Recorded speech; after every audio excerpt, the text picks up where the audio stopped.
ప్రియమైన వాళ్ళరా, ప్రభువైన యేసుక్రీస్తు నామములో ఈ యొక్క ఉదయకాల సమయాన మీ అందరికీ నా యొక్క హృదయపూర్వక వందనాలు తెలుపుకుంటున్నాను. ఈ రోజంతా కూడా మీరు చేయబడిన విషయాల్లో దేవుని హస్తము మీకు తోడయుండి మీకు జయాన్ని కలుగుజేయునుగాక.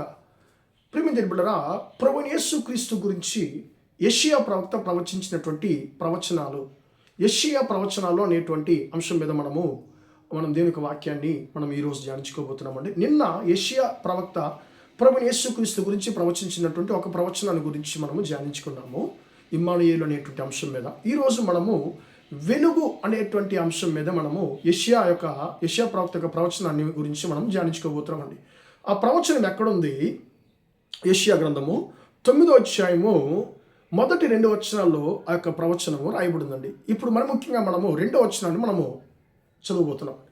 ప్రియమైన నాకు 2వ వచనం 9:2 యెషయా ఏం చెప్తుంది? ఇలా చెప్పుచుంది, చీకటిలో నడుచుచున్న జనులకు గొప్ప వెలుగును చూచుచున్నారు, మరణ ఛాయగల దేశ నివాసుల మీద వెలుగు ప్రకాశించును అనేటువంటి మాటను మనం చదువుతున్నామండి. ప్రియమైన బిడ్డలారా, ఆ ప్రజలు ఒక దేశం ఉంది. ఆ దేశము గురించి యెషయా ప్రవక్త ఏమంటున్నాడంటే, ఆ దేశంలో ఉండేటువంటి ప్రజలు చీకటిలో నడుచుచున్నారు. ఆ దేశం అంతా కూడా చీకటితో నిండి ఉంది. రెండోది, ఆ దేశంలో మరణ ఛాయ ఆ దేశాన్ని కమ్మి ఉంది అనేటువంటి దాని గురించి యెషయా ప్రవక్త చెప్తున్నాడండి. ప్రియమైన బిడ్డలారా, ఆ దేశము ఏ దేశము అంటే, ప్రియమైన బిడ్డలారా, మనము మొదటి వచనంలో మనం చదివినప్పుడు ఆ దేశము వేదన పొందిన దేశము, ఆ దేశము అవమానము పొందిన దేశము, ఆ దేశము జెబులోను నబ్తాలి దేశము. అంటే గలిలయ ప్రాంతం యొక్క ఉత్తర దిక్కులో ఉండేటువంటి ఈ గలిలయ జెబులోను నబ్తాలి, ఈ యొక్క 2 వంశాలు, వీరు యాకోబు కుమారులు, ఇశ్రాయేలు వంశంలో ఇద్దరుగా అంటే 2 వంశాలు ఇవి, జెబులోను నబ్తాలి. వీరి యొక్క ప్రాంతాలు ఇవి ఎలాగండి అన్యజనుల పట్టణాలు, అన్యజనుల దేశములు ఎలాగవుతుంది? ఎందుకంటే ప్రియులారా, వాళ్ళు దేవుడైన యెహోవాను వదిలిపెట్టి వారు అంటే అన్య దేవతలను నమస్కరించారు. కాబట్టి వారు దేవునికి దూరం అయ్యారు. ప్రియమిత్రులు, అది మాత్రం కాకుండా ఈ యొక్క రోమీల కాలంలో వారికి ఏలుబడిలో ఈ రోమీలు యొక్క గలిలయ సముద్రంలో ప్రయాణం చేయాలంటే వారు ఏం చేస్తారంటే వారి యొక్క దేవతలను వారు పూజించేటువంటి అలవాటు ఉందండి. మొట్టమొదటిగా జియూస్ అనేటువంటి ప్రధాన దేవత, రోమీల యొక్క మొదటి దేవత, ప్రధాన దేవత జియూస్. వీళ్ళు ఏం చేస్తారు? మొట్టమొదటిగా వీళ్ళు ఏం చేస్తారంటే జియూస్ దేవతకు ఒక బలి అర్పిస్తారు బలిపీఠంలో. రెండవది ప్రియమైన పాయిసీదోన్ అనేటువంటి ఒక దేవత. ఈ దేవత ప్రకృతిని, సముద్రాన్ని, గాలిని, తుఫాన్ని, ఈ గుర్రములను ఇవంతా కూడా ఈ యొక్క పాయిసీదోన్ అనేటువంటి దేవత ఏలుబడి చేస్తుంది, తన యొక్క స్వాధీనంలో ఉంచుకుని ఉంది అని చెప్పి వారు ఏం చేస్తారంటే, మేము సముద్రంలో వెళ్ళబోతున్నాము, మమ్మల్ని నువ్వే కాపాడాలని చెప్పి ఆ దేవతకు ఒక బలి అర్పిస్తారు, దానికి ఒక పూజలు చేస్తారు. మూడవదిగా ఏత్స్ అనేటువంటి ఒక దేవత అండి. ఏత్స్ అనేటువంటి ఒక దేవత, ఇది రోమీల యొక్క పాతాళ దేవత. రోమీల యొక్క పాతాళ దేవత ఏత్స్ అనేటువంటి దేవత రోమీల యొక్క పాతాళ దేవత.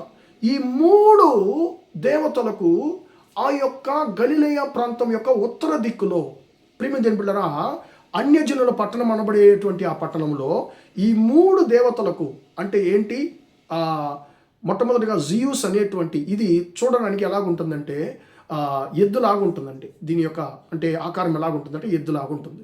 ఇప్పుడు జియూస్ అనేటువంటి ఈ దేవతకు, పాయిసీదోన్ అంటే సముద్రాన్ని ఏలుబడి చేసేటువంటి ఆ దేవతకు, మూడవదిగా ఏత్స్ అనేటువంటి పాతాళ దేవతకు, ఈ 3 దేవతలకు వారి బలర్పించి పూజలు చేసి తమ యొక్క ప్రయాణాన్ని మొదలు పెడతారండి.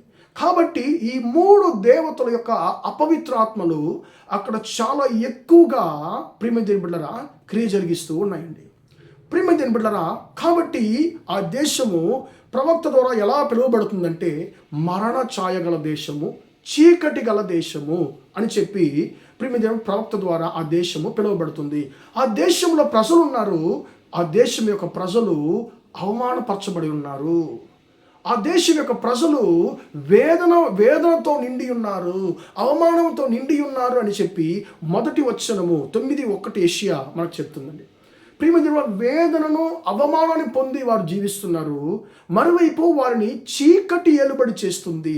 అలాంటి వేదనను, అవమానాన్ని పొందుకొని చీకటి యొక్క ఏలుబడిలో ఉన్నటువంటి ప్రజలను వెలిగించడానికి గొప్ప వెలుగైన దేవుడు అక్కడికి రాబోతున్నాడు అని చెప్పి యెషయా ప్రవక్త ప్రవచించాడండి.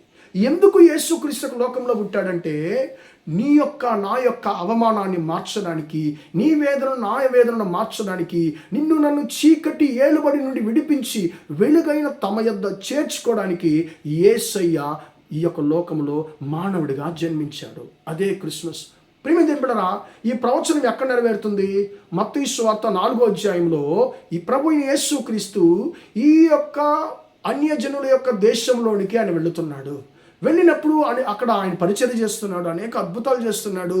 ప్రియమైన బిడ్డలారా, అప్పుడు ఈ ప్రవచనము నెరవేరింది అని చెప్పి మత్తయి తన యొక్క సువార్తలో ఆయన రాసేది మనం గమనిస్తున్నామండి. ప్రియమైన బిడ్డలారా, అప్పుడు యేసుక్రీస్తు ఎందుకు ఆయన యొక్క లోకానికి మానవుడిగా వచ్చి జన్మించాడంటే నిన్ను నన్ను చీకటి నుండి విడిపించి మన జీవితాన్ని వెలిగించడానికి, మన యొక్క అవమానము, మన యొక్క వేదనను మార్చడానికి యేసుక్రీస్తు ఈ యొక్క లోకంలో వచ్చి మానవుడిగా వచ్చి జన్మించాడు, మానవుడిగా రాబోతున్నాడు అనేటువంటి సందేశాన్ని యెషయా ప్రవక్త చెప్పాడు. కానీ ఇప్పుడు మనము ఆయన కోసం ఎదురు చూడాల్సిన అవసరం లేదు. ఎందుకంటే ఆయన వచ్చేసాడు, మన కొరకు మానవుడిగా జన్మించాడు, ఆయన మానవుడిగా ఆయన ఈ యొక్క లోకంలో జీవించాడు, ఆయన మానవుడిగానే కల్వరి శిలువలో మరణించాడు. మళ్ళీ ఆయన తిరిగి ఆ మరణాన్ని గెలిచి లేచినటువంటి సర్వశక్తిమంతుడైన దేవుడుగా ఆయన తిరిగి లేచాడు. ప్రియమైన పరలోకానికి వెళ్ళాడు, మన కొరకు తిరిగి రాబోతున్నాడు. కాబట్టి మనము యెషయా ప్రవక్త కాలంలో వారందరూ ఆ ప్రవచనానికి కనిపెట్టుకున్నారు, ఎప్పుడు జరుగుతుందబ్బా ఇది అని చెప్పి. కానీ ఇప్పుడు మనం కనిపెట్టుకోవాల్సిన అవసరం లేదండి. ఎందుకంటే ఆయన మన కోసము ఆయన ఇంతకు ముందే మరణించిన దేవుడు. కాబట్టి మనం ఉన్న స్థలంలో మన పరిస్థితి, మన చీకటి, మన వేదన, మన దుఃఖం, అవమానము మారాలంటే, మన చీకటి నుండి మనం విడిపించబడాలంటే ఆయన ఒక్కసారి మనం పిలిస్తే చాలు, ఆయన మన జీవితంలోనికి, మన హృదయంలోనికి ఆయన వస్తాడు. మన చీకటిని, మన వేదనను, మన అవమానాన్ని మార్చేటువంటి దేవుడు ఆయనకు మన జీవితాన్ని సమర్పించుకుందాం. ప్రార్థన చేద్దామా? ప్రేమగల మా తండ్రి, దయగల దేవా, నీ బంగారు పాదాలకు స్తుతులు స్తోత్రాలు చెల్లిస్తున్నానయ్యా. తండ్రి, నీ బిడ్డలు మీరు దీవించండి, ఆశీర్వదించండి తండ్రి. అయ్యా, చీకటిలో నడుచుచున్న జనులు గొప్ప వెలుగును చూచుచున్నారు. మరణ ఛాయగల దేశ నివాసుల మీద వెలుగు ప్రకాశించుచును అనే మాట ప్రకారము తండ్రి, అయ్యా స్తోత్రం. ఎవరైతే వేదనలో, తల్లి దుఃఖంలో, అవమానములో అయ్యా ఉన్నారో, ఎవరైతే చీకటి ఏలుబడిలో పట్టబడి ఉన్నారో వారందరిని తను మీరు విడిపించడానికి ఈ యొక్క లోకానికి మానవుడిగా వచ్చి జన్మించావనేటువంటి శుభవర్తమానాన్ని మీ బిడ్డలు మీరు తెలియజేసిన మహాకృపను బట్టి స్తోత్రము. అయ్యా, మీ బిడ్డలు చీకటి ప్రభావం నుండి విడిపించబడుదురుగాక, వారి యొక్క వేదన మారిపోవునుగాక, అవమానాలు మారిపోవునుగాక, రెట్టింపు ఘనత వారికి దొరుకునుగాక అని ప్రార్థిస్తున్నాను. అయ్యా స్తోత్రం. ప్రతి కుటుంబాల్లో తండ్రి మీ యొక్క సంతోషము కలిగి ఉండునుగాక, చీకటి తొలగి వెలుగు కలుగునుగాక అని ప్రార్థిస్తున్నాను. ఈరోజంతా కూడా మా సహోదరులు చేసే అన్ని విషయాల్లో మీ హస్తం తోడుని వారిని ఆశీర్వదించమని యేసయ్య నామంలో ప్రార్థించి అడిగి వేడుకొంచున్నాను తండ్రి. ఆమేన్, ఆమేన్. ప్రియమైన వారలారా, దేవుడు మిమ్మల్ని దీవించి ఆశీర్వదించునుగాక. Praise the lord, praise the lord.